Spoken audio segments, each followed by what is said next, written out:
Good morning students. तो हमारी class चल रही थी BSc part second year physics. कौन सी फिजिक्स पढ़ रहे थे हम? Mathematical physics. तो हमने पीछे पढ़ लिया था ग्रेड 5 और उससे पहले वो रेखाल्पांश वगैरह आयतन अल्पांश ये निकाल ही लिए थे। और अब हम पढ़ेंगे जो हमारा नेक्स्ट टॉपिक है, अगला टॉपिक है, लिखिए सदिश क्षेत्र का डाइवर्जेंस।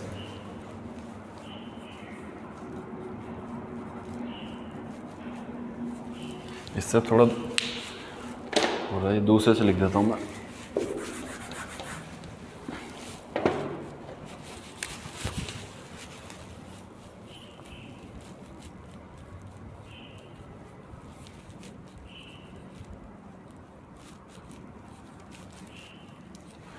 लिखिए सदिश क्षेत्र का डाइवर्जेंस। सदिश क्षेत्र का डाइवर्जेंस लिखिए।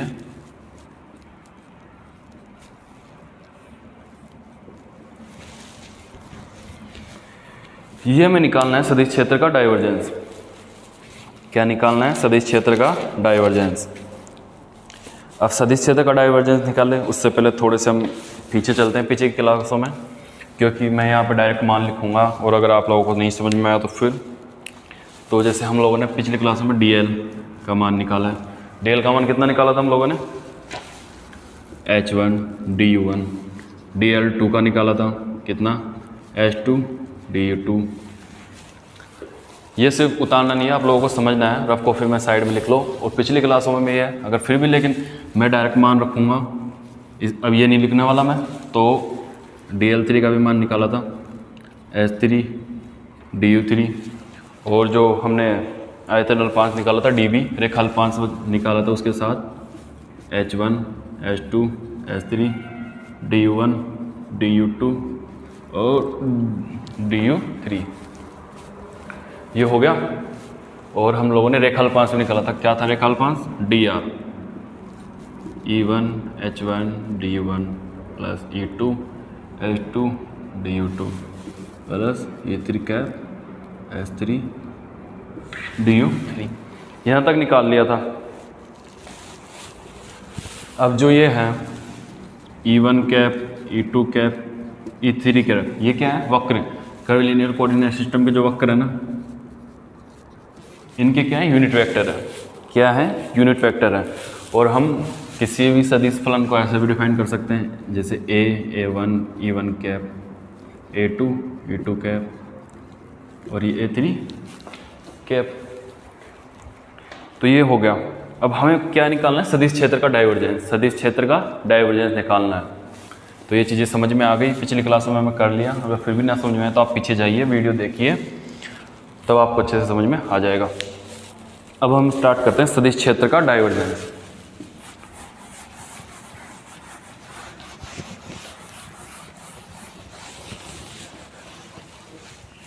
पहले तो आप इसकी परिभाषा लिख लीजिए, या पहले एक डायग्राम बना लीजिए।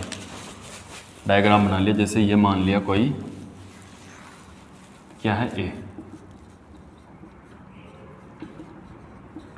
सदिश क्षेत्र। क्या है ये? सदिश क्षेत्र। और हमारे पास ये है एक आयतन अल्पांश। क्या है? आयतन अल्पांश।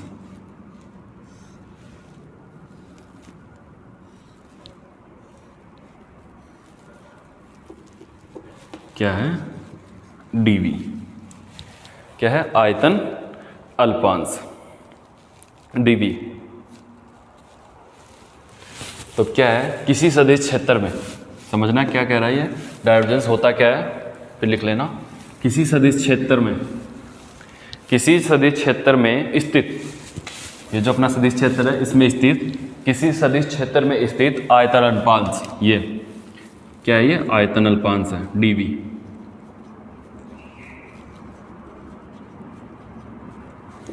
और ये आयतन अल्पांश कैसा है? स्थित परिबद्ध, परिबद्ध यानी कि बंधा, बाउंडेड। ये है किसी सदिश क्षेत्र में स्थित आयतन अल्पांश से, पर आयतन अल्पांश में प्रति एकांक आयतन में से, प्रति एकांक आयतन में से, किस में से? प्रति एकांक आयतन में से निर्गत फ्लक्स सदिश क्षेत्र का डाइवर्जेंस कहलाती है। क्या कह रहा है ये? एक बार इसकी डेफिनेशन देख लीजिए, फिर आगे चलते हैं हम। किसी सदिश क्षेत्र में स्थित परिबद्ध आयतन अल्पांश से प्रति एकांक आयतन अल्पांश से के प्रति एकांक आयतन से निर्गत फ्लक्स क्या होता है, हमारा सदिश क्षेत्र का डाइवर्जेंस होता है। और वो कैसा होता है सदिश क्षेत्र का डाइवर्जेंस, हमने निकाला भी है।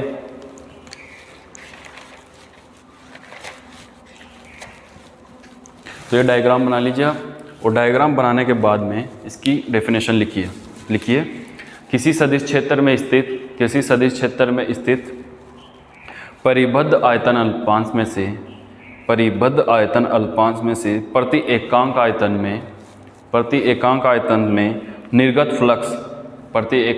में निर्गत फ्लक्स सदिश क्षेत्र का डाइवर्जेंस कहलाता है। सदिश क्षेत्र का डाइवर्जेंस कहलाता है। अब आगे देखिए, लिखिए किसी सदिश क्षेत्र में स्थित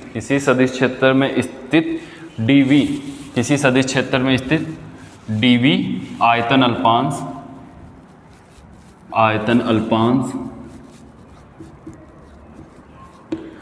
अल्पांश से निर्गत फ्लक्स आयतन अल्पांश से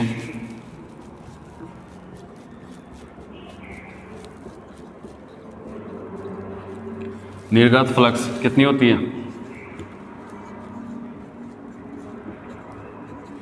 ये होती है। क्या होती है, ये होती है। और ये जो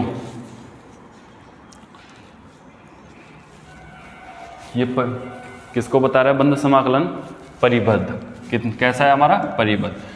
अब ये तो हो गई फ्लक्स, क्या हो गई फ्लक्स, लेकिन हमें क्या चाहिए, डाइवर्जेंस चाहिए।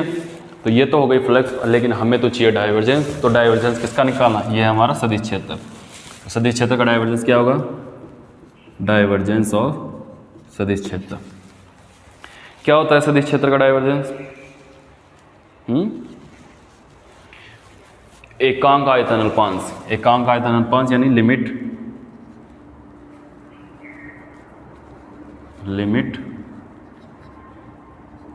Del v tends to 0 1/dv, ये हो गया हमारा डाइवर्जेंस। और ये कैसा है, परिबद्ध, बाउंडेड। अब आप लोग सोच रहे होंगे कि लिमिट क्यों ली, डेल v, इधर देखिए आप, limit del v tends to 0। तो आपने हमें जो डेफिनेशन लिखी उसमें क्या बताया, आयतन अल्पांश यानी कि बहुत ही कम यानी कि डेल v यानी कि 0 के बराबर, यानी कि बहुत ही कम, 0 भी नहीं कह सकते हैं और 0 से ज़्यादा भी नहीं कह सकते। तो ये डिफाइन करता है डेल v, आयतन अल्पांश यानी बहुत ही छोटा, डेल v यानी कि बहुत ही छोटा। यहाँ तक कर लिया। अब लिखिए आगे। तो हमें क्या निकालना था, ये डाइवर्जेंस ऑफ ए, ये निकालना है, डाइवर्जेंस ऑफ ए, ये निकालना है। अब देखिए, ये मिटा देता हूँ मैं और आगे चलते हैं आप।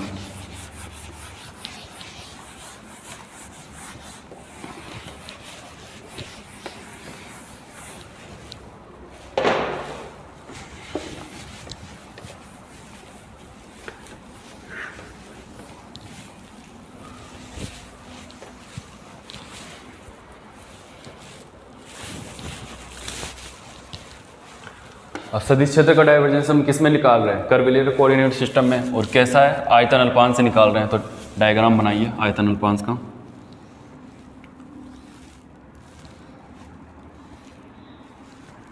ये हो गया हमारा कोई आयतन अल्पांश,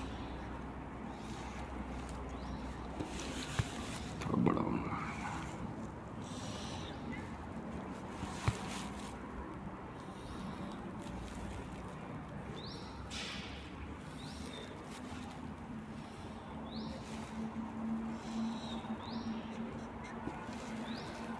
इसको थोड़ा यूं कर देना, कोऑर्डिनेट सिस्टम बना देंगे इसको।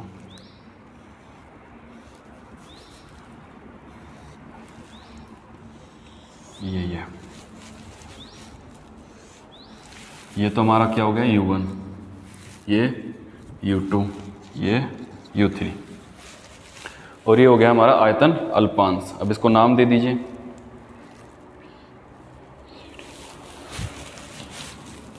A, B, C, D। ये तो हो गया एक पृष्ठ का नाम। अब दूसरे पृष्ठ का दे दीजिए। ये हो गया E, ये हो गया F, ये हो गया G। क्या हो गया? G। और हमारा ये मूल बिंदु है ही। मूल बिंदु क्या हो गया? O। O। ये हो गया हमारा मूल बिंदु O। अब इसके नीचे एक लाइन लिख लीजिए। माना कि एक लांबिक वक्र रेखी निर्देश तंत्र, माना कि एक लांबिक वक्र रेखी निर्देश तंत्र है जिसमें एक आयतन अल्पांश है। ये अपना लांबिक वक्र रेखी निर्देश तंत्र हो गया और ये अपना आयतन अल्पांश हो गया। आयतन अल्पांश है जिसके वक्र U1, U2 व U3 है। जिसके वक्र U1, U2, U3 है। U1, U2, U3 है। अब देखिए हमें क्या देखते हैं, निर्गत फ्लक्स। निर्गत फ्लक्स इससे निकलेगी, इस साइड से परिबद्ध, इस तरफ से भी निकलेगी, निकलेगी ना, इस तरफ से भी निकलेगी, इस तरफ से भी निकलेगी, और जो ये है इस तरफ से भी निकलेगी। तो हम सबसे पहले क्या करते हैं, इसका जो हमारे पास क्या है A, B, E, F, इसके बारे में बात कर लेते हैं हम लोग। तो इससे जो निर्गत फ्लक्स निकलेगी वो इस तरफ होगी। तो इस तरफ क्या होगा DS1, और अभी हमने DS1 का मान आप लोगों को बताया। ये DS1 का मान कितना होता है, DS1, DL2, DL3, और मैंने आपको इनका मान लिखाई दिया कितना होता है अभी स्टार्टिंग में, तो दोबारा नहीं लिखाऊंगा। H2, DU2, और दोबारा लिखने की ज़रूरत भी नहीं पड़ेगी क्योंकि आप समझदार हो, याद होगा इतना तो। H2, H3, DU2, और ये अपना DU3। ये हो गया किसका मान, DS1 का मान, यानी कि इस तरफ जाएगी निर्गत फ्लक्स U1 के सापेक्ष। अब हमें चाहिए फ्लक्स, निर्गत फ्लक्स फाई। उतारते भी जाना आप लोग साथ साथ में, या फिर वीडियो पॉज करके उतार लेना। तो फ्लक्स कितना होगा, इतना तो होगा ही फ्लक्स A, और ये H2, H3, DU2 और DU3। ये हो गया अपना निर्गत फ्लक्स। क्या हो गया, निर्गत फ्लक्स। इतना फ्लक्स तो होगा ही, लेकिन एक चीज़ और देखिए, अगर फ्लक्स इधर से निकल रहा है और ये जो दूरी है अपन ने डिफाइन नहीं की, ये OE, यहाँ लिख लीजिए OE दूरी H1, DU1, वैसे ही अलग अलग होगी सबके लिए। U1 की दिशा में H1, DU1। अब जैसे ये पृष्ठ है यहाँ पे,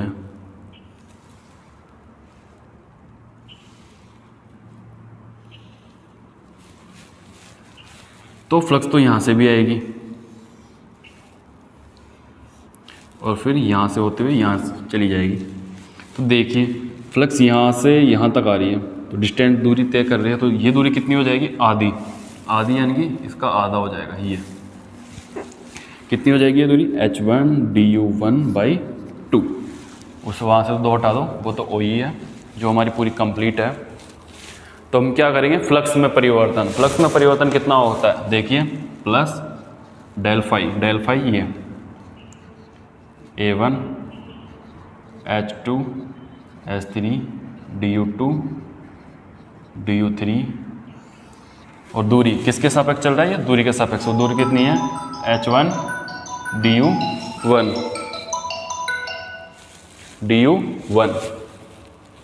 ये हो गई। तो अब आगे चलते हैं और इसको क्या करेंगे हम, अब इस दूरी से मल्टीप्लाई कर देंगे, उससे क्या हो जाएगा हमारा फ्लक्स में परिवर्तन। तो देखिए H1, DU1, और ये हाफ में आगे ले लेता हूँ, हाफ मैंने ले लिया आगे।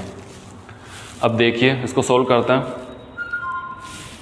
सोल्व करेंगे तो ये h1 से ये h1 कैंसिल आउट हो गया। एक चीज़ और, ये जो तीनों निर्देश तंत्र वक्र होते हैं u1, u2, u3,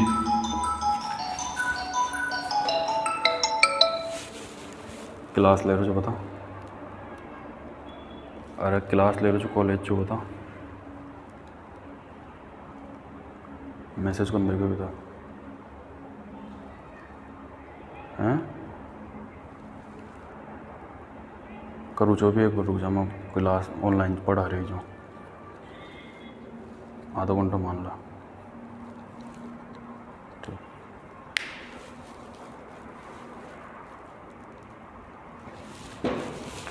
तो ये हमारा कैंसिल आउट हो गया।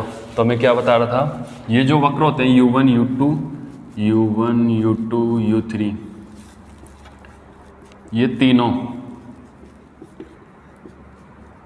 एक दूसरे से कैसे होते हैं, स्वतंत्र होते हैं। स्वतंत्र का मतलब क्या होता है, इसकी वजह से इस पर कोई फर्क नहीं पड़ने वाला और इसकी वजह से इस पर कोई फर्क नहीं पड़ने वाला, यानी कि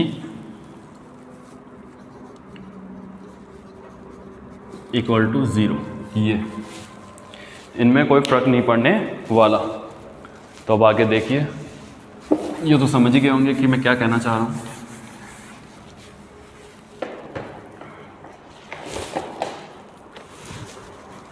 आगे लिखिए, फाई बराबर a1 h2 h3 du2 du3 plus 1/2 del a1 h2 h3 del u1, और इनको बाहर निकाल देते हैं। बाहर निकाल देंगे क्या हो जाएगा, du1 du2 du3। यहाँ तक उतारिए, फिर मैं साफ करता हूँ। ये डायग्राम काम आएगा तो फिर से बना लेंगे, क्योंकि डेरिवेशन होने वाली है अपनी लंबी।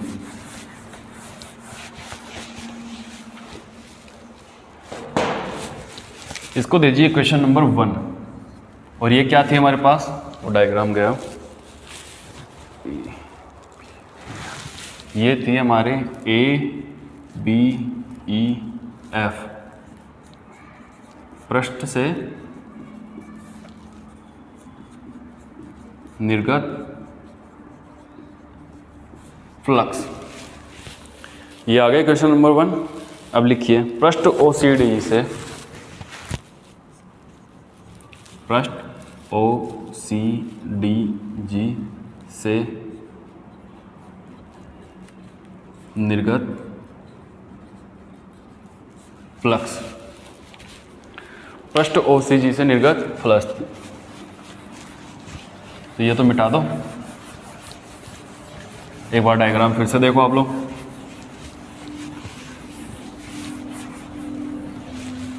पृष्ठ OCD यानी कि हमने ये डायग्राम बनाया था, ये थोड़ा जल्दी, ये U1, ये U2 और ये U3। तो हमने यहाँ से प्रश्न निकाला, ये A B E और ये F, यहाँ से निकाल लिया। अब हम बात कर रहे हैं OCDG यानी कि इस पृष्ठ से इसकी तरफ। पहले इस तरफ जा रहा था U1 की दिशा में, अब U1 की ही दिशा में जा रहा है, लेकिन कौन सी दिशा में जा रहा है, विपरीत दिशा में। विपरीत दिशा में जा रहा है, तो जो यहाँ से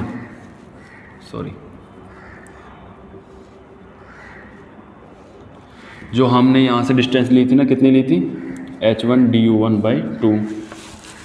इस तरफ A B E F के लिए पॉजिटिव थी, लेकिन जब इस तरफ विपरीत दिशा में जाएंगे तो ये क्या हो जाएगी, h1 du1/2 नेगेटिव, ये नेगेटिव हो जाएगी।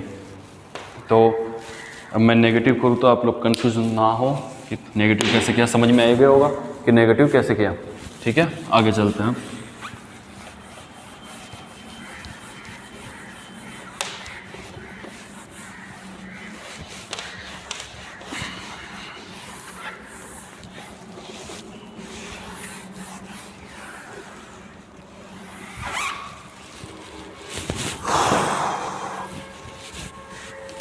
अब वो 5 माना था हम लोगों ने, तो इसको मान लेते हैं 5 डैश। 5 डैश मानेंगे तो वही क्या होगा हमारे पास A1 डैश, और ये कितना होगा इसके लिए H2S3 DU2 DU3 प्लस 5 में चेंज डेल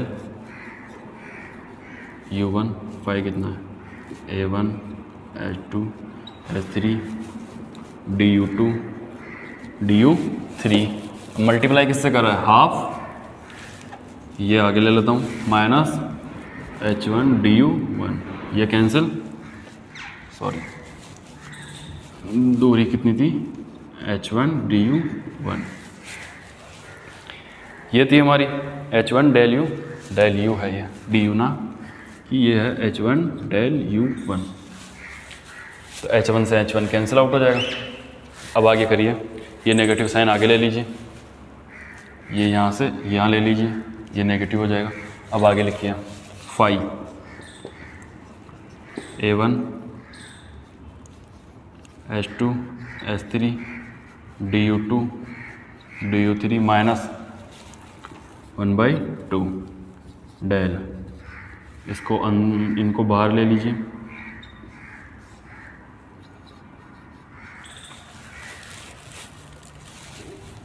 मल्टीप्लाई में क्या आ जाएगा DU1 DU2 DU3, ये क्वेश्चन नंबर 2, इसको दे दीजिए क्वेश्चन नंबर 2।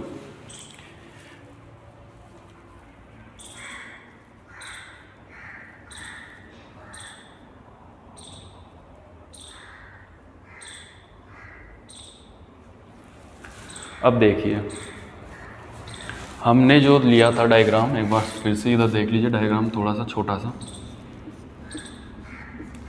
इस तरफ से भी निकाल लिया और इस तरफ से भी निकाल लिया। अब इस तरफ से निकाल लिया तो क्या करेंगे, अब